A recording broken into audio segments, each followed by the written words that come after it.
okay rag badan markay timaado ciyaarta sariirta way ku ceebeysan yihiin adiga fiidowga fiirsanayo haddii da'daada tahay 40 sano ama ay ka badan tahay haddii aadan suubin wax jimicsi ah isla markaasna aad iska cuntid waxa rabtid ugu dambeystii waxa imaanayso adiga xataa sariirta inaad ku ceeboodid ma ogtahay ragga da'dooda ay tahay 40 sano ama ay ka badan tahay raggaas boqolkiiba 50 kamid ah sariirta way ku ceebeysan yihiin marka adiga fiidowga fiirsanayo da'daada haday tahay 40 sano ama ay ka badan tahay isla markaasna uu ku haysto problem dhanka sariirta ah taas macnaheeda ma ahan da inay ka daba timaaday nasiib wanaag problemkaaga waa la xalin karaa gacantaadana ku xalin kartaa marka fiidowgan waxaan ku sheegaa 5 waxyaabood marka aad suubisid problemkaaga وحرسما مدada kale boqolkiiba boqol waan ogahay arimahan oo kale in laga hadlo dhaqanka Soomaaliga ah kuma jirto laakiin ogaada channelkan waxa looga hadlaa arimaha ragga iyo caafimaadkooda hadii aad rabin barnaamij noocan oo kale ah khasab ma ahan inaad fiirsatid midada kale barnaamijkan marka aad fiirsanaysid fadlan hadaawanin hadii ciyaal ku ag joogaan marka hadda su'aasha ugu horeyso oo isweydiiska mudan waxay tahay maxaa keeno erectile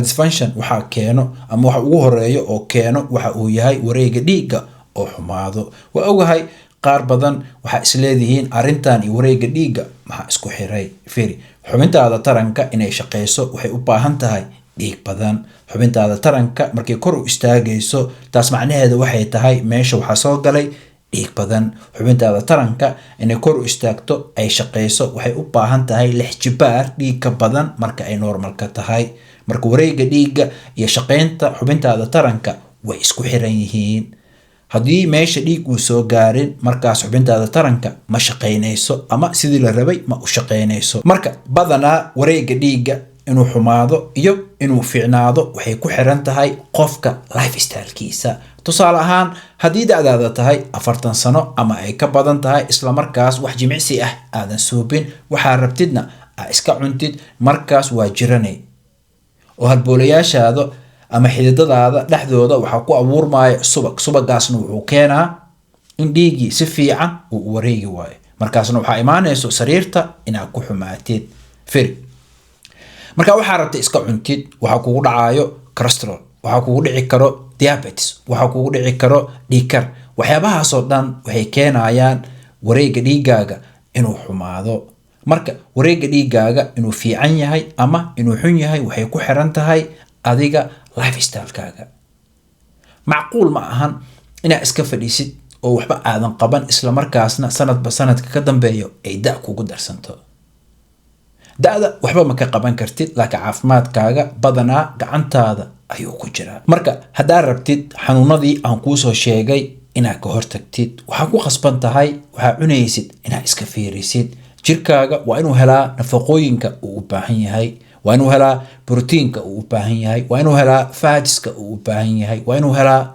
carbohydrate uu u baahan yahay waa inuu helaa vitaminiska iyo mineralska uu u baahan yahay waa inuu helaa biyaha uu u baahan yahay isla markaasna aad jimicsi suubisaa maalintii 1 saac aad banaanka kusoo lugaysid caafimaadkaaga wax weyn ayay ka bedelaysaa ogow waxa laga hadlaayo waa jirkaaga waa wax ku tahay waa inaad maalgelisaa hadaa rabtid inaad wax ku sii ahaatid midada kale macquul ma aha sanadba sanadka ka dambeeyo inay da kugu darsanto waxa rabto iska cunto fadhiisid jimicsi aadan suubin taas macquul ma ahan waa waxa ku dhigay xaaladda hadda aad ku sugan tahay talabaad oo keento ninka sariirta inuu ku xumaado waxa ay tahay levelka testosteronkiisa oo hoos u dhaco ninka jirkiisa waxa ku jiro hormoon la dhaho testosteronkaas waxa jiro level loogu talagalay levelkaas loogu talagalay markuu hoos uga dhaco markaas waxa imaanayso ninka sariirta inuu ku xumaado ninka marka uu gaaro 30 sano sanadba sanadka ka dambeeyo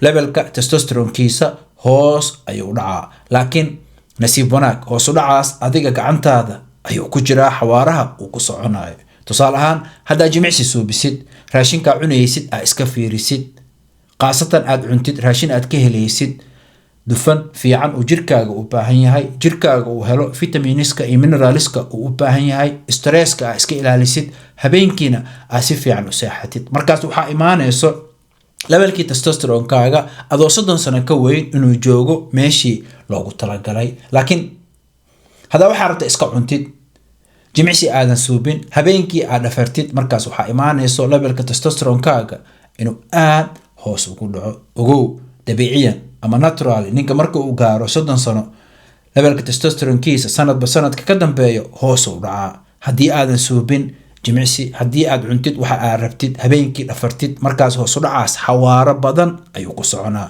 oo heer wuxuu gaaraa levelka testosteronkaaga uu leekaado levelkii dumarka loogu talagalay. markaasna sariirna ku fiicnaato warkeeda iska dhaafee dee raganimadaada ayaa shaki galaayo.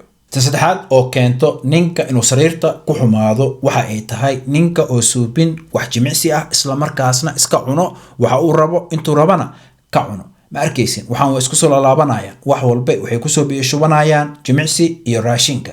inaad caafimaad qabtid waxay ku xiran tahay waxaa cunaysid inaad iska fiirisid isla markaasna aad jimicsi suubisid. jimicsi markaan ku dhahaayo ma ahan maalin kasta jimka inaad taagan tahay maalintii 1 saac oo banaanka kusoo lugaysid way kugu filan tahay. gurigo body weight exercise aad ku suubisid way kugu filan tahay. midada kale jimicsi markaa maqashid jimka bes ma ahan 100 sports jirto. ani sports ayaa weekii dhowr jeer suubin kartaa isla markaasna way kugu filan tahay. ma ogtahay ninka marka uu gaaro 40 sano sanadba sanadka ka dambeeyo wuu sii laciifa hadduusan jimicsi suubin aad ayuu laciif u sii noqona oo tabartiisa way sii baaba'aysaa. qaar badan oo videogan fiirsanayo 40 sano jirtiin ama waa ka weyntiin waa dareemaysiin waxaan aan ka hadlayo. ragga qaar dhulka marka ay fadhiistaan iyagoo meel qabsan inay kor u soo kacaan way ku adag tahay. ragga qaar ma foorarsan karaan caloosha ka soo horeyso. ragga qaar push up ma suubin karaan. ragga qaar hal mar kor ma isku qaadi karaan. marka adoo saas dhan oo saas dhan isku bahdilay see rabtaa sariirta inaad ugu fiicnaatid ma foorarsan kartid se markaa sariirta ugu fiicnaanaysaa. xaaladda hadda aad ku sugan tahay waxaa ku geliyey waxa ay tahay gacantaada iyo afkaaga ay edab u yeeli weyse oo markuu boring ku qabto raashina iska badisa. meeshii jimicsi markaa suubisid dopamine aad ka heli lahayd raashinka markaa cuntid ayaa dopamine ka heshaa. addicted ayaa waxa ku noqotay raashinka. raashinkan markaa cuntid wax yariisu ku farxad gelinaa kadibna mid kale u sii baahanaysaa. marka caafimaadkaaga wuxuu ku xiran yahay inaad suubisid jimicsi iyo inaad iska fiirisid waxa aad cunaysid. tan afraad oo keento ninka sariirta inuu ku xumaado waxa ay tahay stresska xadkii loogu talagalay marka uu dhaafo wuxuu keenaa dhibaato. jirkaaga markuu stress dareemo waxa imaanayo ama jirka wuxuu soo deynaa hormoonka la dhaho cortisolka xadkii loogu talagalay markuu dhaafana wuxuu keenaa levelka testosteronkaaga inuu hoos u dhigo. taasna waxay keenaysaa sariirta inaad ku xumaatid ama in xubintaada taranka ay u shaqayn weyso sidii la rabay. stresska wuxuu keenaa xubintaada taranka inay shaqayn weyso sababtoo xubintaada taranka inay shaqayso waxay ka imaanaysaa madaxa. maskaxdii haddii meel kale jirto dee xubintii taranka ma shaqaynayso. mararka qaar xaaskaaga oo qurux badan aa ku ag fadhiso laakiin adi stress ku haysto wax kale ka walwalsan tahay damac ma kaa galaayo sababtoo in uu damac kaa galo waxay ka imaanaysaa maskaxday ka imaanaysaa. laakiin maskaxdii haddii mashquulsan tahay dee xubintii tarankana ma shaqaynayso markaas. marka stresska ninka ragga ah ma u fiicna. hadday jiraan waxyaabaha iska dhaafi kartid isla markaasna stressku keenayo iska dhaaf. haddii saaxiibaha stress kuwa ku keenaya ay yihiin saaxiibo kale raadso.